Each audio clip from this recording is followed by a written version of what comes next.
जब तक हमें ये ज्ञान नहीं होगा तब तक हम डले ढोरे हैं, धूल में लठ मार रहे हैं। कहते हैं एक हाथी की पैड़ में सब जीवों की पैड़, सार शब्द जाने वे ना या दुनिया मारे खेड़। खेड़ देसी भाषा यहाँ हरियाणा की। खेड़ खेड़ मारा टक्कर में टकरा, कोई नून भाज रहा है बोझड़ा में का, कोई नून टक्कर मार रहा है, कोई इधर भाग रहा है, इधर रास्ता मिलेगा, कोई इधर भाग रहा है, क्योंकि सब यहाँ कैद में है, इसे निकलने के लिए प्रयत्न कर रहे हैं। लेकिन नो दोबारा का टक्कर मारने से जेल से बाहर थोड़े हो सकते। वो तो उसका प्रॉपर वे अपनाओ, को बढ़िया वकील करो और अपना केस लड़ो। कहते हैं कर ले गुरु वकील मुकदमा भारी है, ये कर ले गुरु वकील मुकदमा भारी है। अब ये गुरु रूपी वकील आपने करना पड़ेगा, टॉप मोस्ट वकील ढूंढना पड़ेगा, ताकि इस काल के धर्मराज के पास जाके तेरा मुकदमा लड़े। ये सत्कर मानना, जब आपको यहाँ से छुटवाया जाएगा, धर्मराज के दरबार में परमात्मा इस दास के रूप में प्रकट होगा, आपके साथ होगा और उसको कहेगा कि तू इसका हिसाब कर। और फिर पूरे सवाल जवाब होंगे कि तूने इसको यहाँ फंसाया है, लाया था किस लिए तू इसको यहाँ पर, और तूने क्या बना दिया इसका। अपना हिसाब ले और छोड़ इसको। क्योंकि जो आपको पहले मंत्र दिए जाते हैं, जो प्रथम मंत्र आपका है, ये मंत्र पूजा नहीं हमारी, या तो मजदूरी है। हम इनके ऋणी हो गए इस काल के लोक में आकर। जैसे कोई विदेश गया है और वहाँ कोई फैक्ट्री ला ली छोटी मोटी, और वह फैक्ट्री उसकी सही चली नहीं, तो उसमें क्या हो गया कि कैसे नहीं चली, उसका फिर क्या है, जैसे टेलीफोन का खर्चा था वो भरा नहीं गया, वो टेलीफोन कनेक्शन कट गया। बिजली का बिल भरा नहीं, बिजली का कनेक्शन कट गया। पानी का टैक्स भरा नहीं, बिल भरा नहीं, पानी का टैक्स कनेक्शन कट गया। तो दूना निर्धन हो गया। आप सतलोक से आए थे और यहाँ आके फैक्ट्री ला ली, इस काल के लोक में घरबारी बन बैठे, और यहाँ आपके कोई ऐसा काम ठीक नहीं चल रहा। जो पुण्य थे इतने खत्म हुए, अब पापों का दौर शुरू हो गया। तो परमात्मा ने इस दास को भेजा कि ये दास आपको उपदेश देगा। आपसे पहले वचन करा लेता है कि ये नियम निभावेगा तो मैं तुझे नाम दूंगा, तेरा ठेके, तेरा जो है गारंटर बनूंगा, और ये नियम तोड़ देगा तो मैं तेरा गारंटर नहीं रहूंगा। अब जैसे एक गारंटर होता है जो कहते हैं भाई इसने मेरी गारंटी ले रखी है, तो ये दास, ये परमात्मा, ये दास आपका गारंटर बनेगा ब्रह्मा विष्णु महेश के पास जाकर सूक्ष्म रूप से, और कहेगा कि इस आदमी को, इस व्यक्ति को, इस आत्मा को ये सभी सुविधाएं जारी कर, और तेरा जो टैक्स है, किराया है, ये भरता रहेगा, और गारंटी हम लेते हैं, ये नहीं भरेगा तो हम जिम्मेवार होंगे। तो कहने का भाव यह है कि आपको प्रथम मंत्र दिया जाता है तो आप इसकी मजदूरी शुरू करो, इसकी मेहनत करो, जाप शुरू करो। तो ये ब्रह्मा विष्णु महेश के पास आपकी या कमाई जाएगी, और वो आपको सुविधाएं शुरू कर देंगे यहाँ की, क्योंकि इसमें सबसे पहले उस पूर्ण परमात्मा का मंत्र है, वो पूजा है, बाकी मजदूरी है। तो ऐसे इन सब की ना जाने कितने युगों से आप इस काल के ऋणी हो, उस सब ऋण से मुक्त होना पड़ेगा। ये ब्रह्मा विष्णु महेश गणेश दुर्गा हमारे शरीर के अंदर बने हुए कमल में, रीढ़ की हड्डी बैकबोन के अंदर की साइड में एक आंतड़ी सी बनी है, निशान से है मामूली से, जैसे कमल के पत्ते हों, ऐसे जैसे पिक्चर सी बन जाती है, तस्वीर बना देते हैं कमल के पत्ते की, फूल की, छोटी सी, बहुत छोटे पत्तों की, ऐसे आंतड़ी सी बनी हो, चिपकी पड़ी है ऐसे।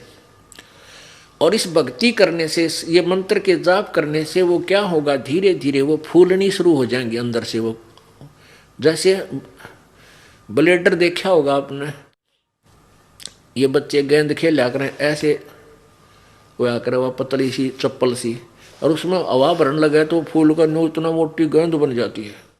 ऐसे ही ये चिपकी पड़ी है, खाली हो आप, आपके अंदर भक्ति नहीं रही, इसलिए बिरान माटी और किसी के पास कुछ को ना, किसी की टांग कट गई, किसी की आंख फूट गई, किसी का कुछ हो रहा है, कोई टेंशन। तो ये दुख क्यों है? क्योंकि पाप से दुख है। और पुण्य बढ़ेंगे तो दुख दूर हो जाएंगे, पाप खत्म हो जाएंगे, पाप खत्म होंगे, पुण्य बढ़ेंगे, सुख हो जाएगा। तो वो फिर कमल हमारे अंदर से वो भक्ति की शक्ति उसमें जमा डिपॉजिट होने लग जाएगी, और वो कमल उस समय खिलेंगे, खुल जाएंगे आपके, जब आप ऋण मुक्त हो चुके होंगे। जब आप यहां से चलोगे सतलोक में, सच्चे लोक को जाओगे, अपने सच्चे साहब के पास चलोगे, तो आपने सीध, कई मिसगाइड करते हैं संत कि हम तो सीधे तिरकुटी में जाते हैं।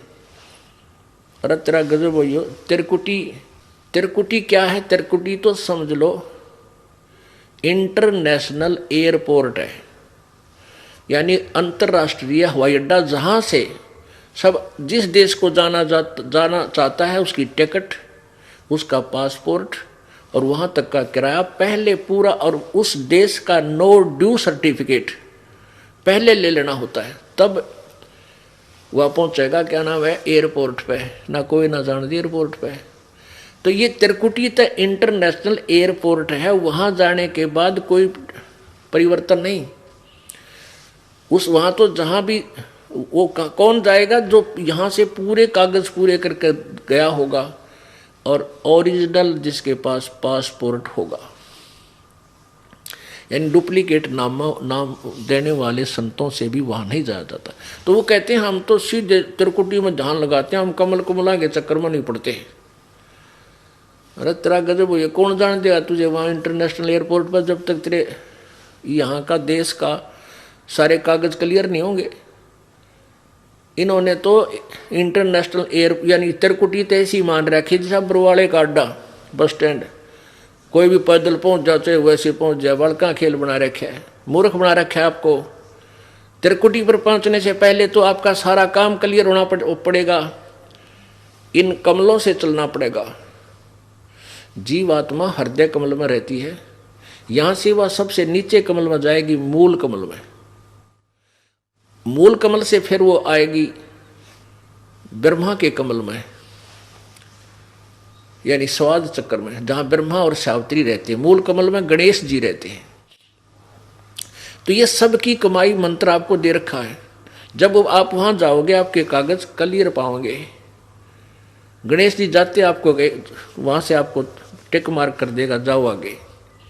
फिर ब्रह्मा जी के लोक में वहां का भी सारा अकाउंट आपका क्लियर पाओगा। फिर नाभि कमल में विष्णु और लक्ष्मी जी मिलेंगी, और वहां से फिर हृदय कमल में शिव और पार्वती के लोक में वहां आएंगे। और फिर कंठ कमल में यहाँ पीछे को, इस यहाँ गले के पीछे रीढ़ की हड्डी जहाँ थोड़ी सी बैंड होती है, ये ऊपर नाक, इससे पहले चौड़ा सा स्थान है, यहाँ पर दुर्गा का कमल है। फिर यहाँ आएंगे हम, इसके बाद तिरकुटी का नंबर आएगा। जब तक ये नहीं आगे जान देंगे, तिरकुटी में कौन जान देगा तुमको? तो कहने का भाव ये है, ये आपको आज तक मिसगाइड करते रहे, हमें मूर्ख बनाते रहे कि बस ध्यान लगा ले 2.5 घंटे सुबह, 2.5 घंटे शाम में। कहते झूठा ज्ञान, तुम ध्यान कहाँ लाओ? ये बाद विदा चतुराई, तुम तो ये चतुरता दिखा रहे हो, मूर्ख बना रहे हो बोली आत्माओं को। जो तुम्हारा ज्ञान यूजलेस है, झूठा है, ध्यान कितना हो तुम इसमें। और वो परमात्मा तो अंड और पिंड के पार स्वदेश हमारा है। ये अंड कहो, ब्रह्मांड कहो, चाहे इसको पिंड कहो, क्योंकि एक ब्रह्मांड की आकृति एक अंडे जैसी है। इसको अंड भी बोलते हैं, इसको ब्रह्मांड भी कहते हैं। और इस एक ब्रह्मांड के अंदर जो भी कुछ है इस शरीर के अंदर विद्यमान है। जैसे इन चैनलों में मूल कमल एक चैनल समझो, स्वाद चक्र एक चैनल समझो, नाभि कमल भी एक चैनल समझो। ये 5, 6, 7 चैनल हमारे लगे हुए हैं। तो जिस भी चैनल में आप झांकोगे, यानी आपका जौन सा भी कमल खुल गया, आप उसके अंदर दृष्टि जाएगी आपकी, तो इस ब्रह्मांड में उस चैनल के ऊपर यानी उस कमल के अंदर जो भी दृष्टिगोचर होगा वो आप देख सकते हो। तो इस ब्रह्मांड के अंदर जो भी है वो शरीर में देखा जा सकता है। एक ब्रह्मांड के पार की वस्तु इस शरीर में नहीं देखी जा सकती। जैसे इसमें धुन सुनते हैं, कान बंद करके आंख बंद करके ऐसे बज रही है, बंसुरी बज रही है, बाजे बज रही, ये तो इस पिंड के अंदर इस उरले साजबाज में काल के लोक में झूठे बाजे बज रहे। कोई है रे परले पार का जो भेद कहे झनकार का, कोई है रे परले पार का जो भेद कहे झनकार का।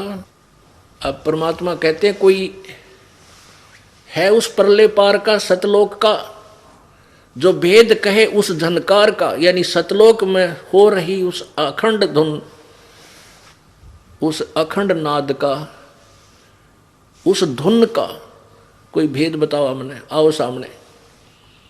कोई है रे परले पार का, परले पार का यानी सतलो अंड और पिंड से पार सो देश हमारा है, करने नो दीदार महल में प्यारा है। इस शब्द में पूरा जो वर्णन किया है वो ये बताया है कि ये सारी झूठी रचना काल ने एक ब्रह्मलोक में दुर्गा से करवा रखी है इस जीव को धोखा देने के लिए। और फिर बताया कि हमारा लोक तो इस एंड और पिंड से भी पार है, और वहां उस परले पार में कोई पहुंचा हो तो बताओ हमें। और इसमें कौन कौन यहां रह गए, कौन कौन पार हुए। तो पुण्यात्माओं, जब हम सतलोक चलेंगे तो उससे पहले तो सारा काम क्लियर हो लेना चाहिए आपका। जैसे इस ब्रह्मा विष्णु महेश, देखो ब्रह्मा विष्णु महेश जी हमारे लिए, ये हमारे प्रबंधक हैं, आपका वर्क डन देते हैं, जो किया वैसा फल आपको मिलेगा और देंगे यही जब तक आप यहाँ हो, क्योंकि इनके ये इंचार्ज है।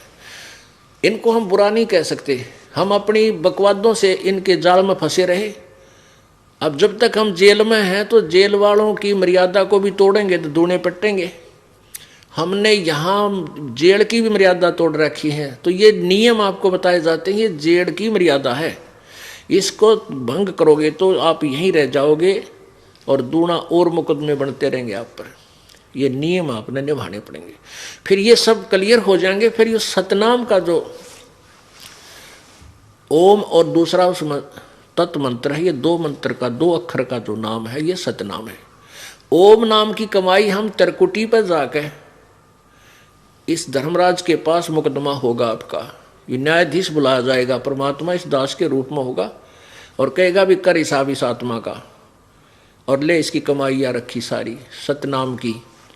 ओम नाम की जो कमाई आप करोगे, जैसे सांस उश्वास से इस मंत्र का जाप होता है, तो ओम नाम की कमाई इस ब्रह्म को दे देंगे। गीता जी अध्याय नंबर 18 के श्लोक नंबर 66 में गीता ज्ञानदाता कहता है, सर्वधर्मान परित्यज्य माम एकम शरणम व्रज अहम तवा सर्व पापेभ्यः मोक्षामि मा शुच। गीता ज्ञानदाता कहता है कि अर्जुन, मेरे सतर की जो भी तने सभी धार्मिक पूजाएं धर्मान, उनको सभी मेरे सतर की जो शास्त्र अनुकूल साधना, ओम नाम का जाप और ये यज्ञ जो आपसे करवाई जाती हैं, हवन जो चढ़वाई जाती है या भंडारे दान कराए जाते हैं, ज्ञान सुनाया जाता है, ये 5 यज्ञ आपकी करवाई जाती हैं। इन 5 यज्ञों का पुण्य और ओम के नाम की कमाई जो श्वास से आप करते हो, ये सारी कमाई है ब्रह्म सतर की। तो ये कहता है सर्व धर्मान, गीता जी अध्याय नंबर 18 के श्लोक नंबर 66 में। अनुवादकर्ताओं ने इसका अनुवाद गलत किया है, व्रज का अर्थ जाना होता है, इन अनुवादकर्ताओं ने आना करता किया है क्योंकि इनको पता नहीं था इस ज्ञान का। सर्व धर्मान परित्यज्य माम, गीता ज्ञानदाता कहता है माम माने मेरे सतर की, जितनी भी मेरी धार्मिक पूजा है उनको मुझ में छोड़, एकम शरणम व्रज, ओए होए, एकम यानी जिसके बराबर कोई दूसरा ना हो, उस सर्वशक्तिमान गीता जी अध्याय नंबर 18 के श्लोक नंबर 62 में जिसके बारे में कहा है कि अर्जुन तू सर्वभाव से उस परमेश्वर की शरण में जा, उसकी कृपा से तू परम शांति और शाश्वत स्थान को प्राप्त होगा। अब उस सनातन परम धाम यानी सतलोक को प्राप्त होगा, तो उसको प्राप्त करने के लिए क्या बताया है कि सर्वधर्मान परित्यज्य माम 18वें अध्याय के 66वें श्लोक में, मेरे सतर की सब मेरी पूजाएं ओम नाम का जाप की कमाई और बाकी जो यज्ञ वो मुझे छोड़ दे, मुझ में छोड़, और एकम शरणम व्रज, उस परमात्मा की शरण में जाओ, एकम जिसके बराबर दूसरा ना हो, अद्वितीय, उसकी शरण में जा। तब मैं तुझे सब पापों से मुक्त कर दूंगा। यानी हम क्या करते थे, इस ओम नाम की कमाई ब्रह्म में चले जाते थे। ओम नाम की कमाई थे यज्ञों की कमाई से, भक्ति से। ब्रह्मलोक में अपने पुण्य खा के फिर जन्म मृत्यु में आ जाते। गीता जी अध्याय नंबर 8 के श्लोक नंबर 16 में कहा कि ब्रह्मलोक तक गए हुए भी पुनर्वर्ती में है, उनकी जन्म मृत्यु होती है, पूर्ण मोक्ष प्राप्त नहीं करते। तो ये क्या कहता है कि मेरे सतर की जो पूजा है वो मुझे दे दे। अब हम इस कमाई को बर्बाद नहीं करेंगे। यहाँ की कोई ना स्वर्ग चाहेंगे, ना माँ स्वर्ग चाहेंगे, ना ही हम देवता बनना चाहेंगे। हम तो केवल अपना पीछा छुड़वाएंगे।